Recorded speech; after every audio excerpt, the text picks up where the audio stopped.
Good morning children, welcome back to my channel study with Neha ma'am. आज हम पढ़ने वाले हैं रुचिरा थर्ड का चैप्टर नंबर 14 आर्यभट्ट के क्वेश्चन आंसर। अब हम इनको शुरू करते हैं।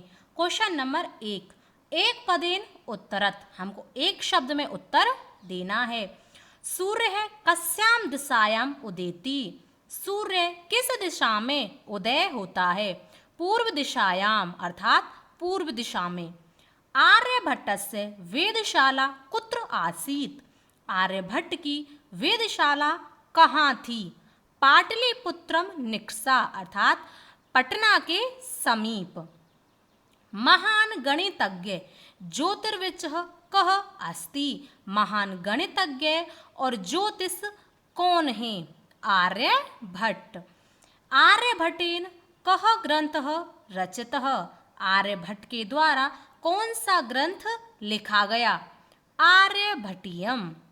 अस्माकं प्रथम उपग्रहस्य नाम किम अस्ति, अस्माकं हमारे पहले उपग्रह का नाम क्या है? आर्यभट्ट। अब देखो क्वेश्चन नंबर 2, पूर्ण वाक्येन उत्तरत, हमको इन प्रश्नों के संस्कृत में और पूर्ण वाक्य में उत्तर देने हैं। क्वेश्चन नंबर कह सुस्थापित सिद्धांत, कौन सुस्थापित सिद्धांत है? इसका उत्तर है सूर्य अचल पृथ्वी चेचला या स्वेकीय अक्षे घूर्णति इति सुस्थापित सिद्धांत।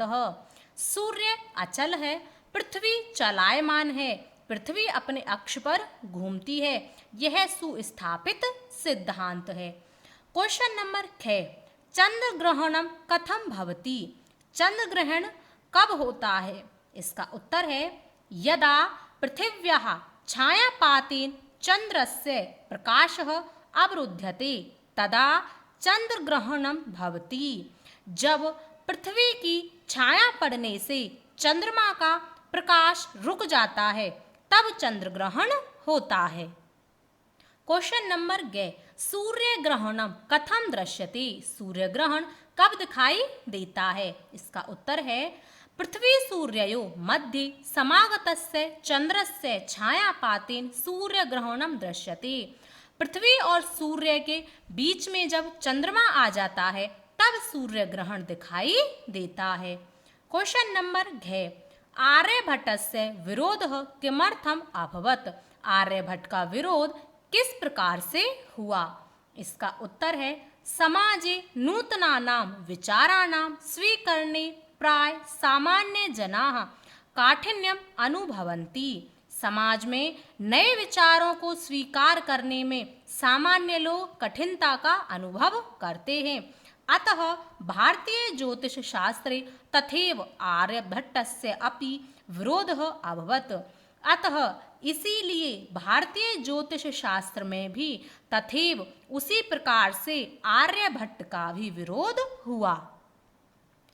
प्रथमो उपग्रहस्य नाम आर्यभट्टः इति कथम कृतम, प्रथम उपग्रह का नाम आर्यभट्ट किस प्रकार से रखा गया?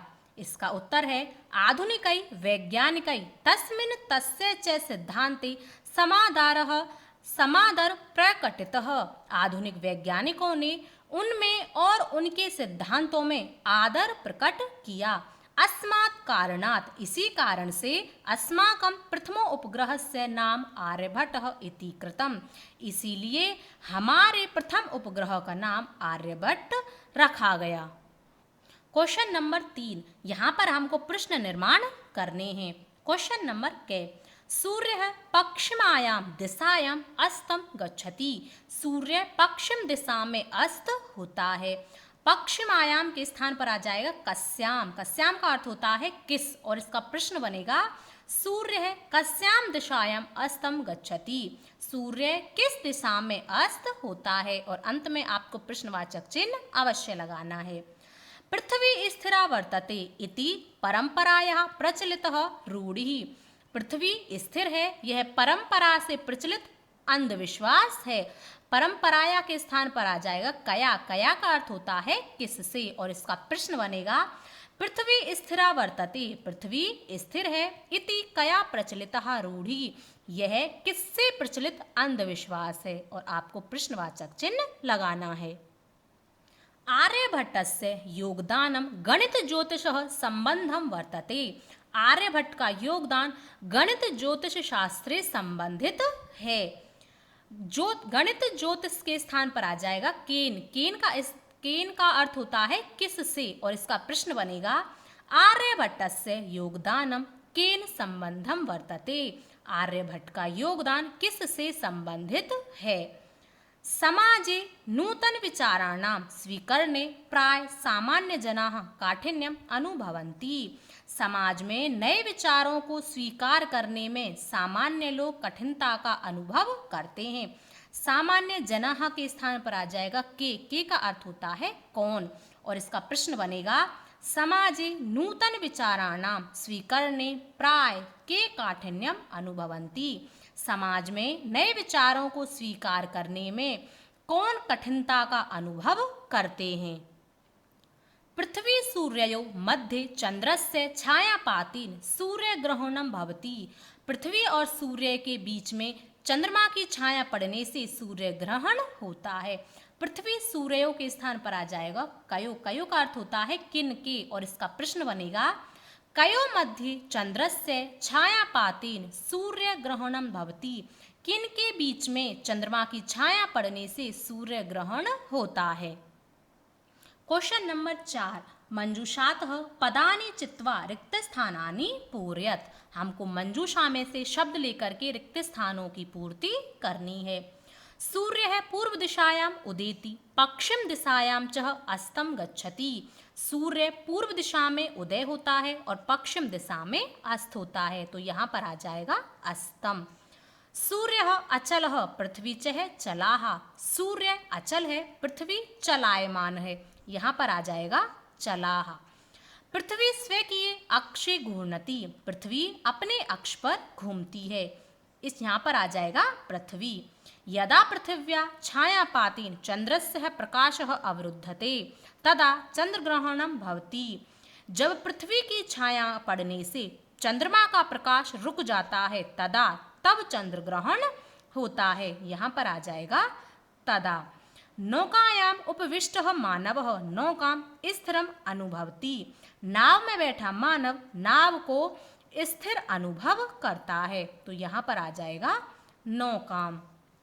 क्वेश्चन नंबर 5, संधि विच्छेदम कुरुत। यहाँ पर हमको संधि शब्द दिए गए हैं, हमको उनका संधि विच्छेद करके यहाँ पर लिखना है। ग्रंथो अयम, इसका संधि विच्छेद होगा ग्रंथः अयम। सूर्याचलः, सूर्यः अचलः।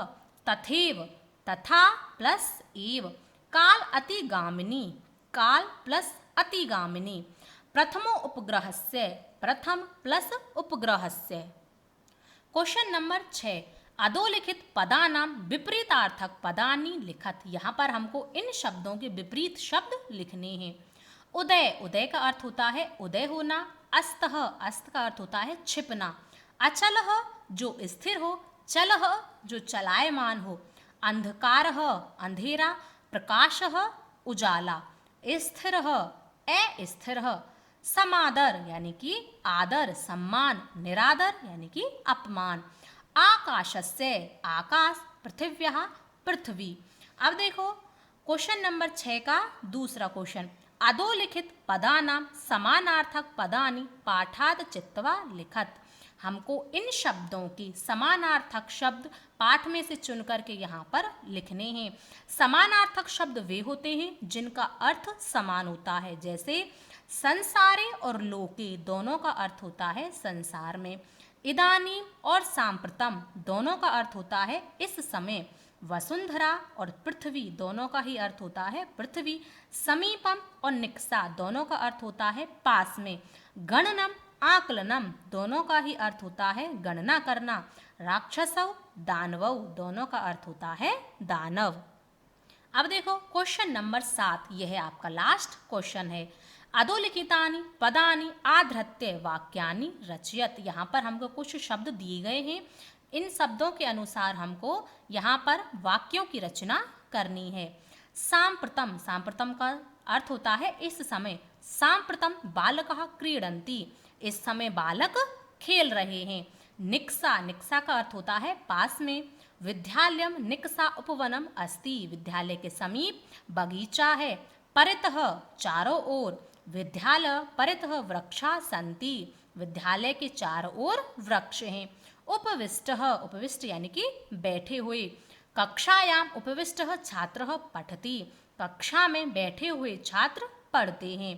कर्मभूमि ही मम देशः एव मम कर्मभूमि अस्ति, मेरा देश ही मेरी कर्मभूमि है।